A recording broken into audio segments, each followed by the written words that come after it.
This is simple. We work too much. There's evidence that shows that we work too much. We could work less and do at least as well, if not better. It's on. They made a bunch of errors in the Soviet Union. Name 40. Well, some of them were catastrophic errors. Name 10. Yes. Some of them were evil, definitely evil errors. Some of them were just dumb. Were they? In the late 1920s, Stalin and the Politburo had a couple of problems that they wanted to solve. Two in particular I'm going to just draw on here. One was an economic problem. Uh-huh. The interesting thing, in the 20s, I think that the Soviet economy was just booming. Like they'd come out of the revolution and they were industrializing at a super rate. They were just factories and everything. And interestingly, they were booming so much that they was like, how can we have more boom? More boom. Not too much boom boom, more boom boom. More boom. Like they're pumping out tractors. Can we pump out more tractors? We can be the tractor capital of the world. Really, it's when you think post-revolution Soviet Union. Tractors. Totally. Just tractors. The endless line of tractors coming out. Yeah, we don't need them. You put them; they go right around the corner and back in for recycling into the tractor factory. It does remind me when I told you the story of the Soviet space robot, the space tractor, that it came out of the tractor factory. Of course it did. Anyway, problem number two was, I don't know if you know this, but the atheist communist revolutionaries who led the Soviet Union then, not super keen on religion. Really? Atheists? Yeah. But not and just communists, a competing power that has a hierarchy. Yeah, exactly. So not even we don't like the God thing, but also we want to crush the power of religion. Yes. We are not just each to their own. No. They are like, no, not to your own, no more religion. None to any own. So they wanted to crush the power of religion. Fair enough. Now you wouldn't think that these two problems were related, but suddenly in 1929, a revolutionary writer, economist, ambassador, and occasional minister guy. Oh, no, let me guess. Sergei Grosnikov. No, don't guess names. Close though, right? If you guess names, you end up racist. That's the only way. I can't be racist that way. I can't be racist against Russians. They crush my people first. That's true. Okay, fair enough. His name was Yuri Larin. I was close. And I just as an aside, Lenin said, he's a very capable man and has a vivid imagination. Imagination is a very valuable asset, but Comrade Larin has a little too much of it. I would say, for example, that if his stock of imagination were divided equally amongst all the members of the Communist Party, there would be very good results. But until we can perform this operation, Comrade Larin must be kept away from the state administrative planning and economic affairs. Wow, that's not even damning with only a little bit of praise. It's clearly like Lenin is like, okay, this guy's on the team, but he's just a bit wild. Watch the fella. He's just a bit too imaginative. This is my crazy cousin. He's a bit nuts. Anyway, Larin proposed a solution to both of these problems at once. Right. So his plan, and it's a Russian word, neprerivka. Anyway, which Google translates as uninterrupted work. Or more simply, we should abolish weekends. So how would his plan work? Always been on that too. Larin proposed that the 7-day week be ripped up. We're not doing that calendar anymore. No. And instead of the 7-day week, we're going to have a new 5-day calendar. Every day Monday. Yeah.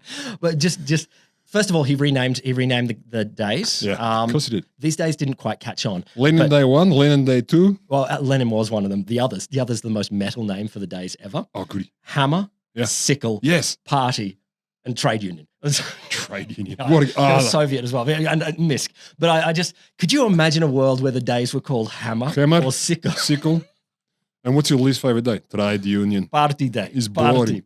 Anyway, workers would get their normal seven hours a day for 4 days out of the 5, and then you get the day off. So you still get a day off. So you still get a day off. We're not endless work in that sense. No. So of your 5-day week, you get 4 days work, 1 day off. 4 days.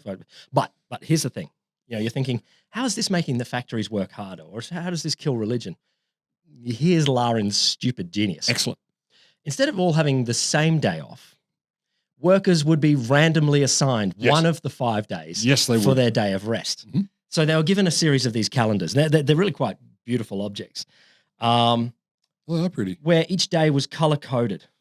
Yeah, there's like the red, the blue, the green. It's like a high school timetable, you just had days 1 to 7. I had a high school that had an 8-day cycle. Okay. So Monday didn't matter. It was just like day 1, 2, 3, 4, 5, 6, 7, or 8. And so the rotation of the timetable was But there are 10 days in a fortnight. So you would be back to. Yep. You went to a Soviet high school? It was kind of both the same and different because it was a fancy, expensive one, which is pretty much. It's kind of like the Soviet kind. Then the rich, they come back on each other when they go full cycle. Maybe. Yeah. Anyway, all the workers would be randomly assigned a day off out of the 5. So it's wonderful. Memorize your color, okay, and you will always know your day of rest. So you look at the year, and you can see the blue ones. That's my day off. I'm Lenin Day. Oh yeah, exactly. No, there were still a few national holidays, just 5, but the rest, the rest were randomly assigned. So what it meant for the factories is that of your workforce, 1 in 5 have got a day off, but you've got 80% of your workers all the time. So you can just have a factory that always ready to go. So it runs 5 days a week. 5 days a 5-day week. On into the future. The important thing is to make sure that husbands and wives and stuff have different days off. You might be guessing some of the problems here. Like you might. When it comes to weekends, I think very hard. Time's off. It's weird. Spoiler, listener. This is no longer the calendar in either the Soviet Union or in anywhere. Or the world. Or in anywhere. So it didn't last forever. But yes. And the key thing is there'd be no communal day for church. Yeah. So only 20% of people have the day off. So church can't really do anything. It would be impossible to have a service with only 20% of the people. Now, Stalin and his cabinet, they were initially a little bit skeptical of the idea. There's like... why? Yeah. But Nepravivka caught on in the press, which is it's really weird that the press were bullying the Politburo leaders into doing this. So that the press weren't in completely organs of the state then yet. I think there was a little bit of independence at the time. Okay. But they were super keen on communism. Like they were like, be more communist. Yes. And so they were saying, this is a great socialist idea. Yes. We should absolutely use this 5-day week thing and abolish. The one thing it definitely isn't is Western looking. Therefore good. So Stalin approved the plan. Yes. August 1929, they rolled out a bunch of calendars to all of the workers around the Soviet Union and said, we no longer have 7-day week, we have 5-day week, and you get a random color day off. And that's just so the whole Soviet Union today it changes. Yeah. Oh fuck yeah! So there might have been like a trial period where they trialed a few factories first and kept going like that. I wonder. As you guessed, it went well. Problems instantly. Like on day 1, and again, this is far more independent than I would imagine. Yeah. A letter published in the Pravda, which is the boss newspaper of the Soviet Union. Yeah. Said, what is there for us to do at home if our wives are in the factory, our children are at school, and nobody can visit us? So yes, you guessed it right. They are literally random days. So you might have masturbation day. That's what I'm hearing. There's even evidence that people at the time they would write people's colors in their address book, so you'd know, this person's a green person. I can hang out with them. And this one's a purple person. I can't do anything with them except on night times or something like that. Perfect utopian system. It's just what color shape are you for day-wise? It's just come on. The social engineering by accident is insane. It really is. This recipe for when you have absolute power and you just go, sure.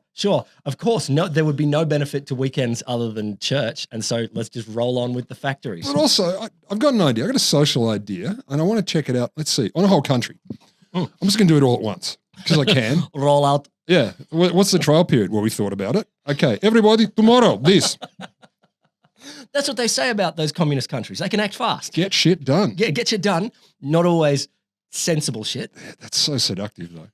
I used to say when I was a psych student, what I really wanted to do was end up working for like McDonald's corporate headquarters because no ethics committees. Sure. And they'd want, you could, and in my head, I'm like, you could do whatever you wanted. You could fuck with the restaurants and see what it does to people. So are you saying that you could be like Politburo member in some sort of communist psychology nirvana where you just get to roll out whatever? Not member, comrade chief. Comrade chief. I'm guessing it wouldn't be perfect. No, it'd be a terrible idea. I shouldn't do it. A terrible idea. It lasted for a while.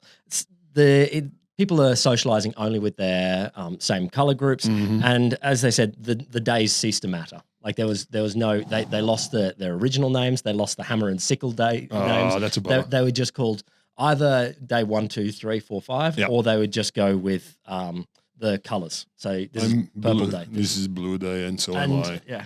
That's so fucking messed up. So that lasted from 1929 to June 1931. Yeah. So about 2 years. Eventually they decided, okay, let's give everyone 1 day back. 2 whole years though. 2 whole years. That's long enough to really know how bad it was. Insano calendar. Because can you imagine you're like, where the hell are we up to? You lose all sense of rhythm. I mean, look, I know days of the week are arbitrary now. What? It must have been fun for international travel.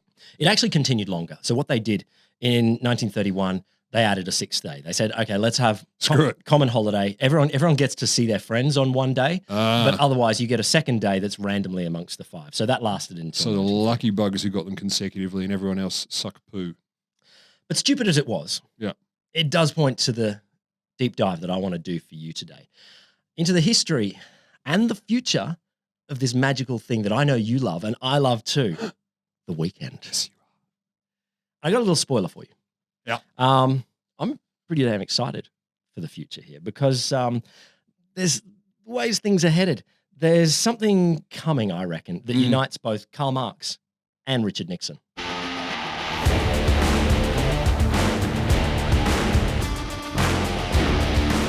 Welcome to The Wholesome Show. The podcast that spends its days relaxing in the swimming hole of science. I'm Will Grant. I'm Roderick G. Lamberts. You like weekends, don't you? Oh, stop with the dirty talk. I mean, we're recording on one now, but we had to go to work this morning, which is very confusing. It's weird. I really do. I was talking to someone the other day. Weekends are sacred. I think that there's something, and they actually were. But I think there's something really nice about a weekend. Yeah, look, part of the reason I like them so much is because they're too short, obviously.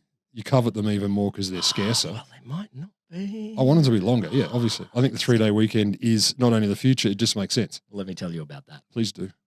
So the idea of having 1 day off per week, or per weekly thing, let's call them per weekely thing. Per time cycle. Because not all cultures have used the 7-day jobby. That's ancient. Yeah. So the ancient Jews, I think, goes back to like at least 600 BCE.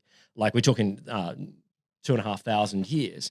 They've had the Sabbath. Pre-Thor is what you're saying. Pre-Thor. Well, pre-Thor. Remember, Thor is post-Jesus. It makes me so Thor sad. is post-Jesus. It makes me sad. It doesn't make me sad. It makes me weirded out. That's what I'm sad. Odin, Thor, all of them. I'm worried that you're weirded out. It makes me sad. 2,500 years. So they've been having a 7-day cycle with 1 day off for the Sabbath. Yeah. Well, not day off. It's for religious observation. Yeah. But no working. Yeah. Ancient Rome, they had an 8-day jobby. Did they? Yeah. Yeah. 8's weird. Is it though? Is it just weird because we're used to 7? I mean, why not 8? Why not an even number? Because you only have 5 fingers. Yeah, I see you looking at your hand and looking confused. It's not like confused. You have 7 fingers. I'm trying to think of like... You're literally looking down expecting something to happen. I was telling you about numbering systems, and 12 is a way better system than 10. So you want a 12-day week? I would take a 12-day week, but I need a 9-day week. 7 day off. Yeah. Yeah, at least. Something like that. That still means 6 straight days on. 12 minus 7. Oh, it's less. Isn't that 6? No. Ancient Rome, they had the nundinae. Nundinae. That was 1 day off for, not going to school, you go to the shops, or you set up shops, that kind of thing. Or religious. Are they your only 2 options? This day is for going to shops or setting up shops. It's market day. Anything else? You're out. Not allowed. No. Or going to church, or the equivalent of the Roman go and worship Apollo. French Revolution, they were a bit arseholes. They went with the 10-day decade. The Dizo. Yeah, and they had 1 day off. So one in those. Dizo jour. Something. But the idea of a 2-day weekend, that is way, way more recent than that. Too short. So the first glimmers of the weekend came in something called Saint Monday, which is basically the 17th century version of a sickie. They didn't have sick days, but instead to be fair, I feel like the 17th century, most days were sick days anyway. Probably. For most people. Probably. Like, I can take a sick day. That means I never go anywhere. I'm basically always rotten. But they're calling it Saint Monday. So basically this was the idea that they just take Monday off and get drunk in the pub. And they say, I'm worshipping Saint Monday, or I'm venerating Saint Monday. Right. And they... and get pussed. Yeah. Yes. Yeah. Okay. So most, I think like at the that. time, a lot of people got paid on the end of the week, Saturday. You know, they've done their 7 days of work. Sorry, 6 days of work. There you go. Whatever. Numbers. Yeah. They go to church. Yep. And then they want to do some drinking. And so Monday's really good. So I'm already seeing potential. Yeah. Monday. It seems like this was a pretty well-established pattern. Not that people all did it all the time. This was French? This is English, but I think there's definitely an English tradition here, but I think there is definitely other countries doing this as well. Okay. It's not like everyone was doing it. Like there's this quote from Benjamin Franklin. He would not be pro a day off, would he? No. He there's this little thing. I never took a Saint Monday when I was a young worker. And it's like, okay. All right. Some of us had friends, wanker. Yeah, exactly. Seriously. One never took a day off. But it was definitely a common thing that people would do. They'd go get pissed. Now, doesn't happen anymore. Obviously, workers like this. Yeah. Bosses, not so much. 2 reasons. Obviously, they're losing all of Monday. Yeah. But it means there's a whole bunch of hungover people on Tuesday. So they're like, we don't get good workers here until Wednesday. So it seems like things started to change for the weekend. Yeah. Towards the end of the 19th century. Yeah. It seems to have been in the industrial north of Britain. So you've got a bunch of places where they've industrialized and they're working 6 days a week. They're doing Monday through to Saturday. They take Sunday off for church. But you've got this problem of the Saint Monday. So what bosses thought is, okay, what we can do is give them half the day off on Saturday. Yeah. So they get paid at like lunchtime or something like that. Then they can go and get pissed. Go get slaughtered. As much as you want. Then, double bonus, they're hungover for church. Perfect. And then they come to work perfectly on Monday, refreshed and ready Having slept through the what is it, evening vespers. So this is when the sort of first idea of the Saturday, Sunday sort of weekend started to come about. The first mention of the term weekend was in a British magazine in 1879, where they're sort of starting to say the end of the working week when you get... What do we call that? Yeah, exactly. The end week. It was a day and a half. It was Saturday afternoon and Sunday. Yeah. But the idea was that this was bracketing out more than one day where people can go. Okay, I'll allow it. Although I got to say, at this point, I am a fan of the idea that the reason that they started to give at least a half day off was because people drank these people into submission. They drank the bosses into submission. We just drunk that often and hung over that much that they finally went, screw it, take extra half day. It seems something like that. It seems like there's clearly agitation from unions here. but I think we're just going to get drunk and either you give us the day off and make it easy. Or we'll turn up shit-faced still and do what we do. So the next development was 1908 when the first actual 5-day work week or 2-day weekend was instituted by a company in America. So it wasn't Ford. Coming to Ford in a second. Well, Ford was an innovator. Yeah, totally. No, this was a New England cotton mill. So they had, and I can't tell here if it was the workers fighting for this or the bosses saying, let's just do it, or if it was a combination. It seemed to have been the agreement. They had a bunch of Christian and a bunch of Jewish workers. And they said, all right, we got Sabbath they had to have anyway. Sabbath and you've got Sunday for church. So how do we do, let's just, all of you have the time off. And then the factory can just work 5 days more solidly. So we get the first motion of a 2-day weekend. So the next one, 1926, was, as you suggested, Henry Ford. Okay. In some ways, Henry Ford is called the father of the weekend, not because he was, because it clearly was happening a little bit in the UK and clearly at this other mill and a few other places. But in 1926, Henry Ford ushered in just by fiat. I don't know how much his workers were fighting for it. He can do whatever he wants. But he was, he had a huge workforce. Yep. He just said, all right, you'll get a pay bump. So you're getting paid pretty good wages now that we're a fair bit above. He brought in the $5 workday. Exactly. Yeah. And then he said, and 5 days a week. So he kept the pay bump. And so they ended up being paid more while they're working fewer hours. Someone should think about that these days, just saying. Almost. Just you hold on. That's why I was being very nebulous. Now it's the reasons for this. Some people are saying this is altruistic, and I think altruism is a dumb term here. But what he was thinking, of course, is that he thought his workers would be the middle class citizens who would be able to buy his cars. He wanted them absolutely to buy his cars. Yeah. But he also said, all right, if they have more time to use it, to go away on weekend trips, things like that, then they will be more enthusiastic. So I'll get better workers by having, working 5 days a week and you get a 2-day weekend, and by paying more, but also they can consume more. Yep. So he was fucking clever. There's no question. Or cunning maybe is a better way of putting it too. Totally. I think he's clearly super anti-union, but he did a bunch of things that are in a union-oriented direction. So better pay, better conditions, I think, but also better time is clearly a goal of. To his credit, I suppose, he really was like a mathematician about it. It wasn't whether he didn't give a shit either way how it affected people, and if it was good, fine. Yeah. As long as it worked for the bottom line, but at least he was kind of in some ways less biased than other people. I think he was pretty enlightened about what the bottom line meant, and and this will come through this a little bit, that a worker who is more refreshed can do more than a worker who is, how many hours have we got in a week? 168, who is working all of those hours supposedly. So then suddenly the Depression happened.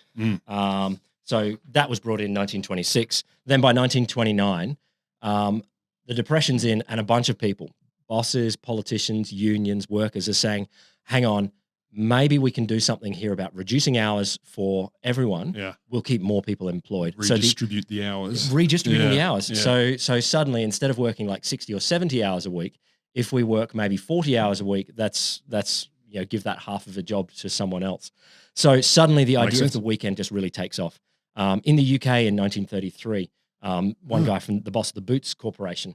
The chemists. Yeah, I think the chemists. Well, they are now. I think the chemists. He'd built a factory, and he'd noticed it was just too efficient. Like, it was pumping out so many of whatever his things were, that it would reduce the value. So he's like, oh, what can I do here? I can just give people fewer hours, keep them at the same pay because I've got that efficiency. And suddenly, too efficient. So suddenly, 1933, you get the UK, you get America, you get companies that are going, okay, the best solution to this is to reduce hours, keep the pay the same, and everyone gets a weekend, and we can enjoy life more. Boggling it too efficient. That's wild. Too efficient is definitely a problem. Not for us. Yeah, no, not for us. I've been accused of many things. That's true. No, but if you've got a tractor factory, and I do in America, not a Soviet tractor factory. So John Deere, because there is no problem with unlimited tractors in the Soviet Union. No. But if you've got a tractor factory and you're putting out so many tractors that tractors suddenly become worth like $1 each instead of $5, $10,000 each, then there's no point. You're reducing your own profit margins. No, I get it. So by 1940, this was signed into legislation in America, and then around the world between 1940 and 1960, everyone just goes, oh, I get it. Cool. It does a whole bunch of things at the company level, at the individual level, at the economy level. Companies get increased productivity and reduced absenteeism because, the workers actually get. We don't need to say Monday because we've been given days. Yeah, exactly. At the individual level, workers, they're happier, they're more relaxed. And at the wider economic level, more people are kept in work and they're spending that money. Yeah. So everyone around the world just went, weekend. God damn it. So it's clear then, I know you're going to get to the obvious thing is the more days we have off, the better for industry. That's unlimited all the way to the max. I agree. So just to the state of the weekend now. With pay. Yep. From about the 1960s, most countries in the world had adopted a weekend that is pretty much like we know here in Australia or in America. It's the Saturday, Sunday weekend. Yeah. So Western Europe, North America, most of South America, Africa, China, Japan, a lot of people are working on the Saturday, Sunday weekend. Diverse kinds of cultures. Very diverse kinds of cultures. Yeah. I think some may not have had a tradition of unified day off before, and then with international markets, they just went, all right, let's just do what everyone else is. Yeah. The major different blocks. So Muslim countries typically do a slightly different weekend. So a lot of them are doing a Friday, Saturday weekend. Day for mosque is Friday. They lose the benefit that Friday starts to feel like a weekend. Yeah, but Thursday, they go. There would be a thank Allah. It's Thursday. That would be the equivalent. No, but Friday feels different. I know it does. I mean, I know Friday is a special day. So they've gone that way. Yeah. Iran has got a Thursday, Friday weekend, so they're back at work by Saturday. There are still a few holdout countries that just have a one-day weekend. Meh. India, Mexico, I think it's the Philippines, North Korea. There's just a Saturday weekend. And there is one, where is it? Brunei Darussalam, which does a Friday, Sunday weekend, which is... You sons of bitches, seriously. You got to go work in... We're going to give you 2 days, but we're going to make it worse and harder. You can't go camping on that. Like, God, that is poo. Like what? Sorry, but dumb. If you're listening, you're just being As bastards. I said before, I think the weekend is sacred. Yeah. I think it is absolutely sacred. But 2023 is, of course, not where history ends. And so... Well, you don't know that I yet. told you before... It might be. I told you before I was excited because I was reading some research just the other day that I looked at all the data, and it's not perfect, but it says to me, the weekend could get better. I'm going to read a little bit from this report. Yeah. I'll tell you about the group that put it out in a second. So this is from their introduction. Over the past 5 years, the 4-day week, or flipping that around, a 3-day weekend, they're not exactly the same thing, but has seen an incredible journey from the fringes to the mainstream. I assume you're going to explain that. I will. Thank you. 4-day working week, from the fringes to the mainstream, emerging as one of the most exciting workplace policies to be adopted by organizations worldwide. I know that most exciting in workplace policy, not a common thing, but I like it. As far as workplace policies go, this is the one I could probably be most excited about. The ones about photocopiers or... No, they're pretty good. I like laminators and shredders more, but that'll be fine. No use of the guillotine out of hours or I have one supervised of those guillotine? sitting outside my office for no apparent reason. Oh. I use it even when I don't need to. Like I've got scissors next to me, I can stand up and go. I always have to try and see if I can get my fingers under the little barricade. Yeah, you should at that. Thing. What you need to do is shave them away first using the guillotine so they will finally fit. Beautiful. Happens all the time. Fine. The central idea, shortening working hours for no loss in pay. I'm going to need a moment. Yeah, I know. Might once have clashed with the received wisdom that working more equals working better. Yeah. But following the success of pilot schemes around the world, and this is what I'm going to tell you in a sec, yeah, overwhelmingly positive research and societal shifts driven by COVID, working time reduction appears an increasingly common sense approach to the world of work. I'm so happy right now. Are you going to kill this? You're going to hurt me at the end of this, aren't you? You son of I've never hurt you. Not deliberately, but the data will. Never hurt you. No, you're nice. So the group putting this out is called 4-Day Week Global. It's too ambiguous. They're working with a bunch of researchers, labour market researchers from the University of Cambridge, Boston College, University College Dublin. And what they've done is they've organised a series of pilot studies. I've heard of some of these. Yeah. Pilot studies in countries around the world doing a 4-day working week. So they're up to now. You're going to have to pause at the end of every time you say that. I'm just going to need a little moment to swoon. They're up to 91 organisations covering 3,500 workers. So it's clearly not everyone, but they're from a range of countries. We've got Ireland, Iceland, US, Canada, Australia, New Zealand, the UK. There's other pilots in a few other places, but similar industries. Or are you going to get to that? Well, great that you asked. So a lot of this data I'm going to talk about is from one particular pilot study they did in the UK because that was the biggest synchronized study that they've done. I agree with it. And so, industries that they've got here, marketing, advertising, professional services, charity, non-profit, admin, IT and telecoms, educational services, finance and insurance. So we've got a lot of white collar stuff here, but as not you'd all. Expect. Healthcare and social assistance, arts and entertainment, manufacturing, construction and housing, engineering. So we do have a few different types of industries. And that's a good question. Is this a thing that affects different industries? It smells like it would be most amenable or easily amenable to white collar work. However, that's probably because it would suit me. So what they wanted to do is run pilots with these organizations. Yeah. They started with 2 months of preparation work with each of the organizations. 2 months? Yeah. Well, here's what I loved. Wow. Some of them rehearsed taking Fridays off before the trial started. Do they need a coach? You can do this. You can do this. No, don't look at your email. You can do this. Take it off. Come on. No. I can make so much money if you got paid to help people do that. Like that would be my gift. I love the idea that everyone sitting in the meeting is like, okay, we're going to do a pilot of 4-day week. Let's all sit here and not be working. And someone says, I feel like I need a little bit of practice doing this first, sir. I won't know how to do this. I might stuff up unless I get some practice first today. This afternoon now. Can I sit here at work, not working, And if I start to work, could you stop me? Sit here at work not working. We'll come to that one. We'll come to that one. No, they actually did, aside from rehearsal, which I think is funny. They also, there was a little bit of work definitely in deciding how they would do the day off and communicating with, working with the workers. It was not a... How? Well, no, there's options. As in structurally. Yeah. Right, okay. So the key thing that to be part of the pilot, they had this thing called the 100-80-100 rule, which is, it translates pretty simply. 100% of the pay, thumbs up for that. Yeah. For 80% of the time. Yeah. And 100% of productivity. Yes. Deliver 100% of the output. So in exchange for a commitment to deliver 100% of the output. So basically the company says, okay, we're going to get the same volume of stuff produced widgets at the end. and or thought words. Yep, exactly. Widgets, thought words, that kind of thing. Yep. And I will pay you for 100%, exactly what I paid you before. You just do it in 80% of the time. You know, the coolest thing about that, industries like ours, you can't measure it. I produce a lot of thought widgets. Did I? I'm producing right now. This is a thought widget here. Producing right now. This is the most thought widgety podcast. If you could hear what was going on in my noggin right now, you'd go, my God, he should be getting paid. And as I said before, organizations, this is a key rule that they said, you got to choose how you're going to do this because we can't just tell you. There were a variety of options for doing this 4-day week. Mm-hmm.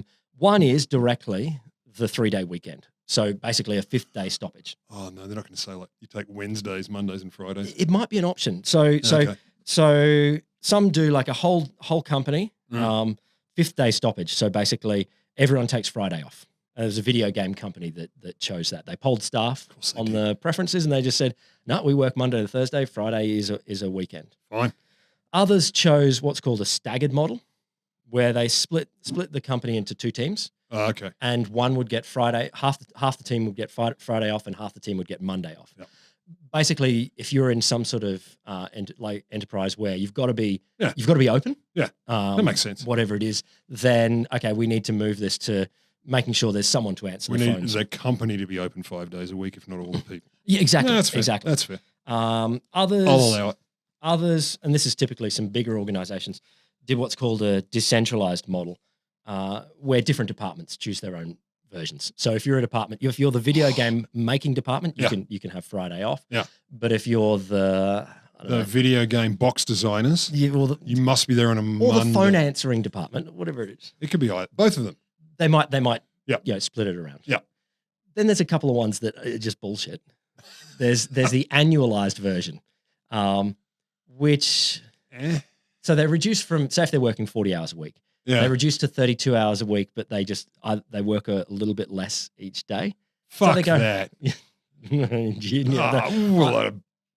Points. Let's make it split shifts as well. Or they might do like an annualized winter summer thing. Like if summer is busier, you're a restaurant or something like that. And it's like, and you can work 3 days a week in winter and 5 days in summer. Look, I see more sense in that if the industry works that way. Like I get that. The fucking bullshit. You're doing an hour less a day. Right. Piss off. And this is one of the things, the benefits that you get from this, they vary depending on what model you choose, but not all models are available. I will have a lot of trouble believing. No, sorry, that's not fair. I'd be very surprised if a couple of extra hours off here and there a day make much difference to anybody. Well, that's my suspicion. No, there might be like being home for pickup kids or something like that. Like that might. I get that's pragmatic. It's not really time off and rest and rejuvenation. But yes, I get it. Yeah. There is also some bosses were arseholes and said it's conditional. You have to meet KPIs as we go.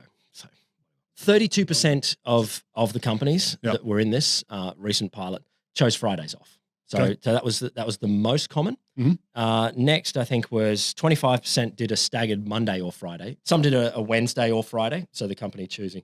Then there's some that are doing a little bit like the Soviet model, which is not the same day off. You can choose a day during the week. Whatever. You just choose one.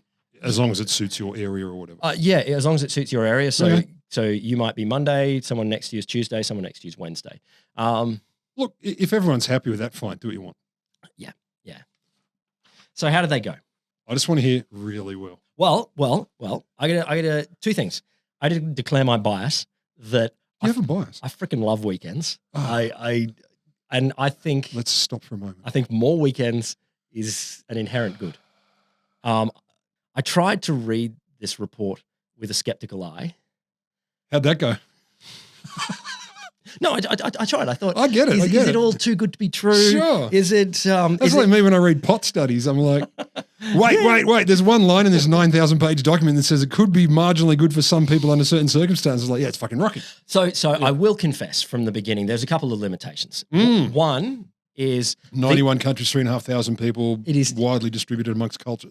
Well, no, these are all developed countries. Yeah. So we're not seeing this in developing parts of the world. So Sure. Yeah. Number two, there is a skew, whilst not complete, to white collar industries, and they have different approaches to. I'm not shocked. I mean, I get that's a skew, but also to be fair, different industries are different, and they're different in some significant ways. Big one though, aside from the size, yeah, they're all volunteer. So these are all companies that are saying, hey, we're interested enough anyway. Yeah, we're already a bit progressive. We're already thinking this way. Yeah. So is it likely that people will join in? What they should have done is made like the more stuffy, uptight government departments who would be absolutely against it try it as well. This is the thing. I mean, should we go next and force some companies to try it by random? We pick a few companies. We should. You must now. Yeah, that's the thing. We'll get that through ethics. Forced day off. We would like to force 9 companies. So that's tricky. Yeah. And in a similar way, not all of the data, but a lot of the data that we've got here is self-report data. Yeah, although a lot of data are. Yes. In many, many, many realms. No, absolutely. Absolutely. I just wanted to put some limitations. No, you've done the right thing. And I've done my best to, also support your bias because it's fair to say I share it. But the data is it's just so positive. It's positive for individuals that are doing this. It's positive for companies. And there is even, there's a bunch of things indicating, although it's only a small, that this is good for society as a whole. You've made me very happy. So firstly, let's do the companies. And here's the take-home line. What does a company care about? Yeah, productivity and money. Money. There you got it. You got it at number 2. So despite the reduction in hours, so they're all working. All the workers are now 80% of the time. Revenue was up on average 1.4% from the start to the end of the trial period. Well, look, that's not huge, but it's not down. It's not huge, but it's not down. It's definitely, you could say if we're working in the old model, if we're working 80% of the time, then we make 80% of the widgets. But they definitely didn't. So actually, I'm wrong. That is up. That means productivity is up. They made a lot more than up. They made 101.4% of the widgets. On 80% of the labor. So they did not only the amount they were meant to do, they did more than the amount that they were meant to do. And interestingly, they compared the growth in productivity, growth in revenue between that period and the same period the previous year, just to get an idea. Yeah, fair enough. And the growth was up by 34%.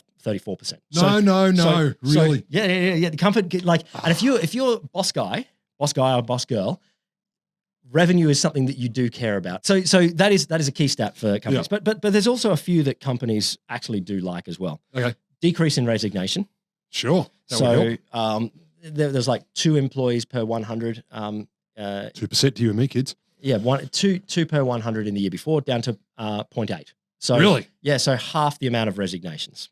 Decline in absenteeism as well. Oh, that matters. That matters. Well, look, I mean, it really does. From 2 sick and personal days per employee per month. That's a really nerd stat there. Yeah. Down to 0.7. So still less than half. So people these are the metrics at all, but these are the metrics that make a difference to these sorts of analyses who are trying to persuade the people who need to make the decisions. 100%. So that's 65% down on that.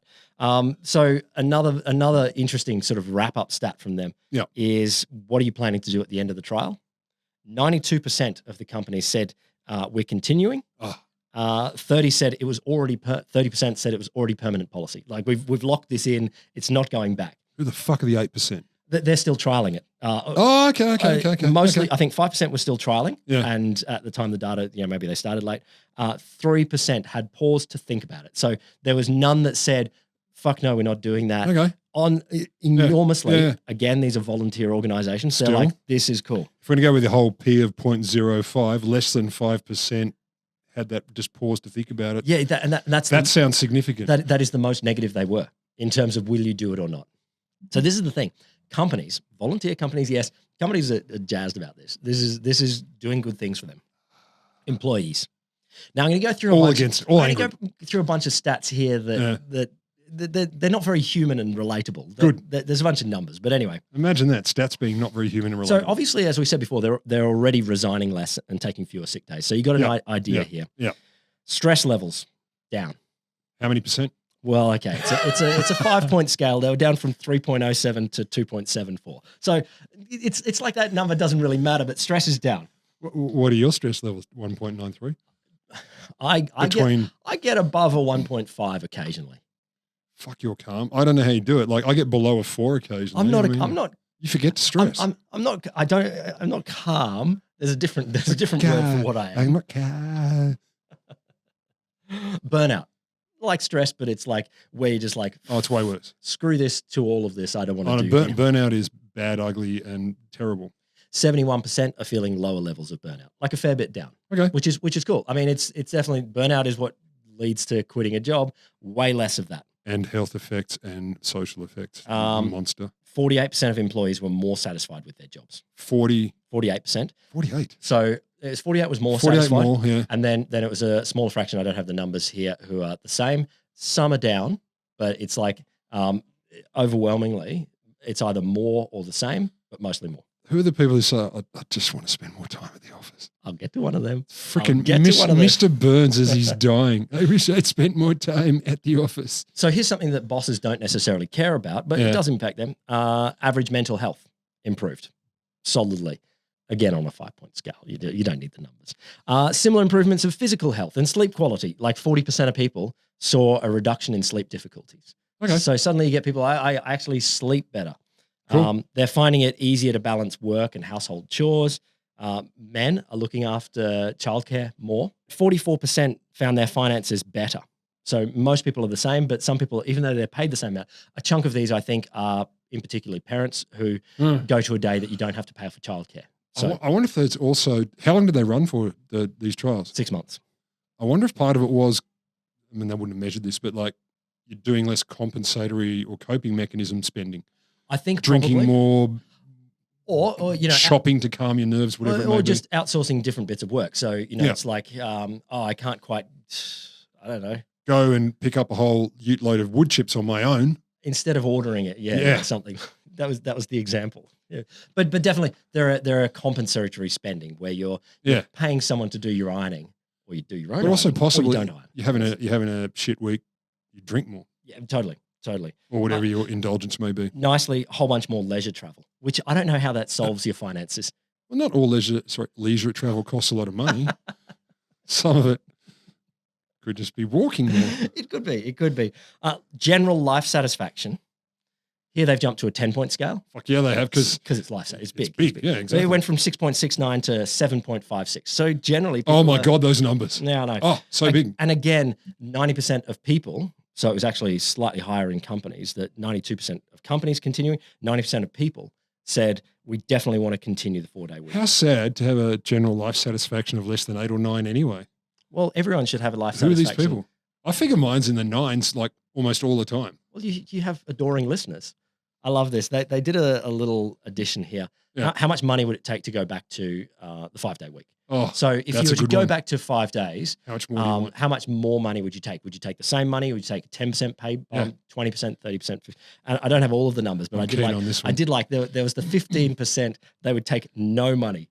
Nothing could make there is nothing that would make them go back to the 5-day week. They're like, no, screw that. But see, that makes sense to me too, because I've often thought about this, but I'm old now and I've had a long career, sort of, kind of, and stuff.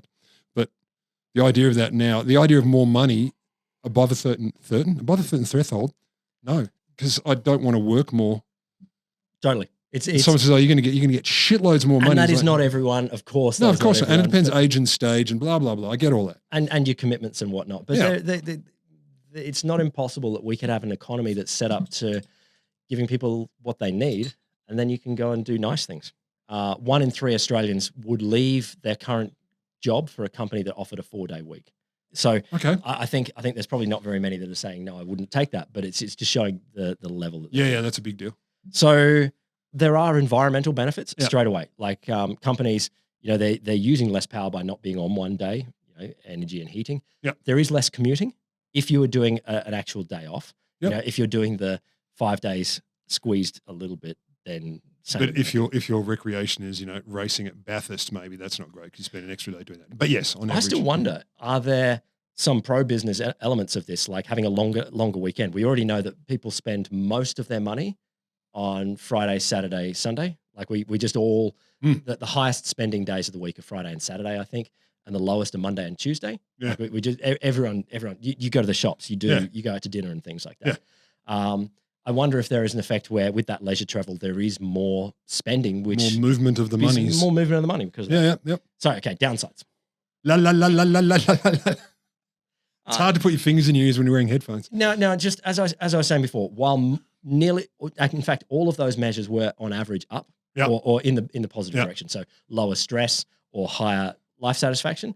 Of course, there are some people who did experience the opposite. So lies, crazy people.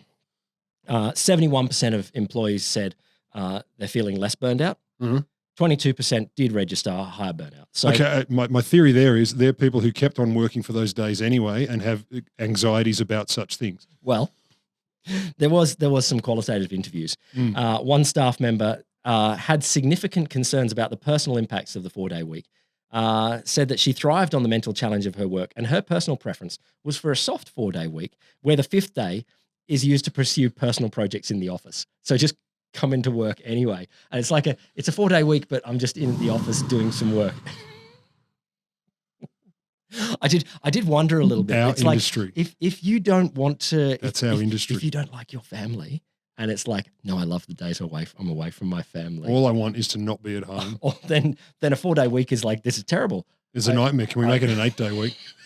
That person to me, I'd go out on a limb if they. I know they weren't included in the pilot, but if you hadn't told me that, academic. It smells something like so that. Academic. It's like work can't solve your problems here. Maybe do something different here. But all right, join a yacht club. They asked the bosses their opinion on what workers did on their day off. Most of them were like, I don't fucking disgust. care. It's the weekend. There were a small percentage of bosses who tried to actively shape how staff use their time off. Fuck off. Just slow down and stop and go, if it's a day off. Who are these freaks, these monsters, these crazy people? The CEOs of 2 organizations, for example, were disappointed with the low uptake of voluntary work among staff during the pilot and were exploring ways to nudge staff towards spending their free time on pro-social contributions. Get fucked. I like, some people have difficulty letting go. You just need to let go.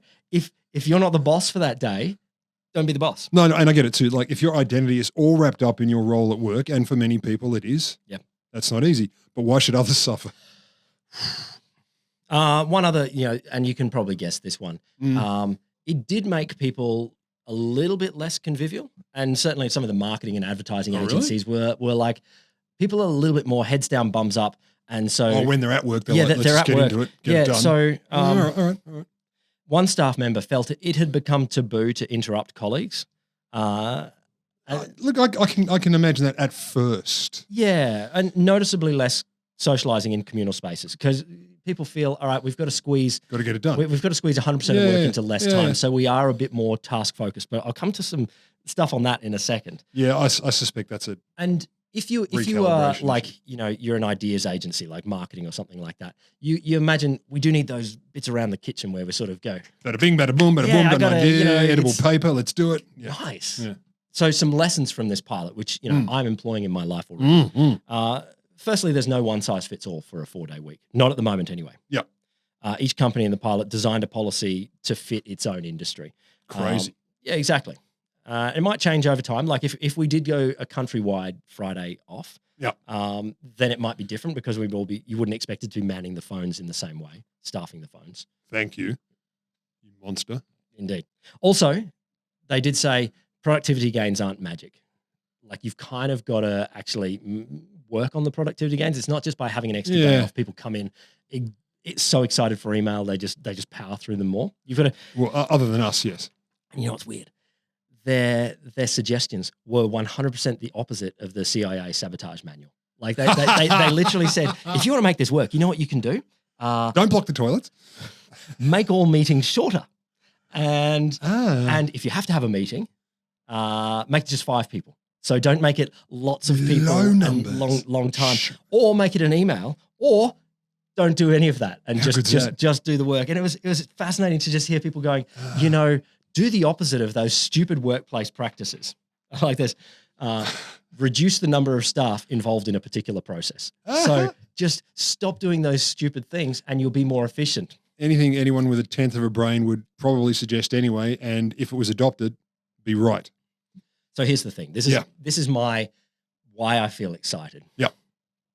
Working hours are going in this way anyway.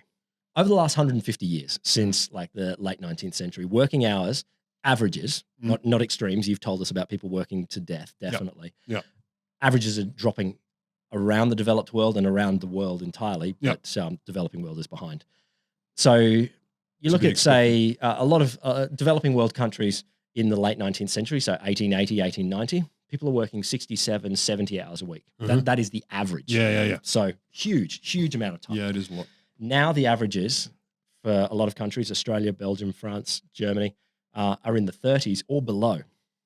The Netherlands and Germany, they're both below an average of 30 hours per week. So, So Germany, in 1870, they were doing 63 hours a week. Yes, they were. And now they're doing 26 hours per week. And if you think of the German economy, you think of, efficiency and productivity. You think of this thing, and people living pretty decent lives. Yeah. They're working 26 hours a week, which if you divide it by 4, 17.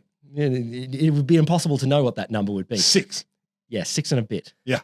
Which is less than a full day's work. You can squeeze that full time. This is self-reported. How many hours when I'm at the office or wherever I actually I don't have the report data for that. I just know that working hours are decreasing. Okay. So the point I wanted to make there is that we are all heading in the trajectory potentially of lower working hours. So we've just got to own it. I think so.